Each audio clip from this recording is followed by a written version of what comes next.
తెలంగాణ రాష్ట్రంలోని ప్రాచీన కాలం నాటి దేవాలయాలు ఈ రోజు కూడా కళ్ళకు కట్టిపడేసే విధంగా ఉన్నాయి.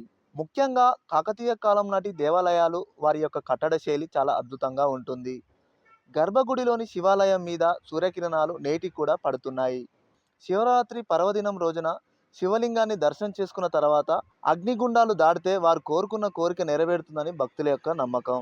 ఇది ఒక యాగ ఋషులు నిర్మించినారని చరిత్రకారులు చెప్తున్నారు. ఈ యొక్క శివాలయంలో ప్రతి శివరాత్రి పర్వదినాన స్వామివారి కళ్యాణ మహోత్సవం అంగరంగ వైభవంగా జరపటం జరుగుతున్నది.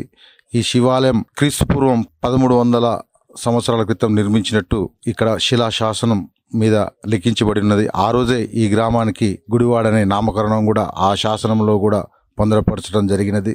ఈ యొక్క గుడివాడ గ్రామానికి ఆనుకొని ఉన్న పెద్దబండ వద్ద ఈ యొక్క టెంపుల్ నిర్మాణాన్ని చేయటం జరిగినది.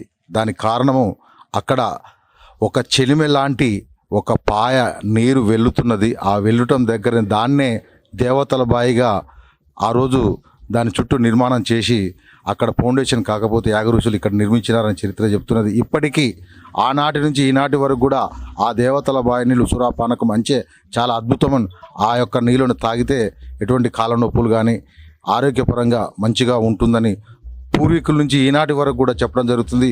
వివిధ గ్రామ ప్రజలు కూడా దీన్ని రికన్స్ట్రక్షన్ కూడా చేయటం జరిగినది. దీనికి తూర్పు వైపు శివుని యొక్క కిరణాలు శివలింగం మీద పడే విధంగా ఆ రోజు చరిత్రకారులు దీన్ని చెక్కటం జరిగినది. ఇక్కడ విశిష్టత ఏమిటంటే ఈ యొక్క శివరాత్రి పర్వదినంలో జాగారం చేసి అగ్నిగుండాల నుంచి వెళ్ళి కోరికలు తీసుకుంటారు. భక్తులందరికీ వారి యొక్క కోరికలు నెరవేరుతాయని ప్రతిదీ. దీనిని అభివృద్ధికి కొద్దిగా నోచుకోకుండా ఉన్నది. ఎండోమెంట్ వారు సహకరించి దీని యొక్క పై శ్రద్ధ చూసి దీనికి శివరాత్రి పండగ చేయడానికి గ్రామస్తులచే చందాలు వసూలు చేసుకొని ఈ యొక్క కళ్యాణాన్ని చేయటం జరుగుతున్నది. కాబట్టి ప్రభుత్వ పరంగా ఈ యొక్క కళ్యాణాన్ని నిర్వహించేటట్టు చేయవలసిందిగా కోరుతున్నాం. ప్రతి శివరాత్రి రోజు కళ్యాణం, శివ కళ్యాణం జరుగుతుంది. అభిషేకాలు, తర్వాత కార్తీక మాసంలో పుణ్య దినాలలో అన్ని అభిషేకాలు జరుగుతాయి. ఈ యొక్క స్వామి కొలిచిన వారికి కొంగు బంగారమై ఆ యొక్క స్వామి అన్ని విధాల మా గ్రామస్తులను కాపాడుకుంటూ వస్తున్నాడు. మనిషి ఎవరు ఏది తలుచుకున్నా కూడా, ఏది కోరుకున్నా కూడా అటువంటి కోరికలు నెరవేరుతాయి.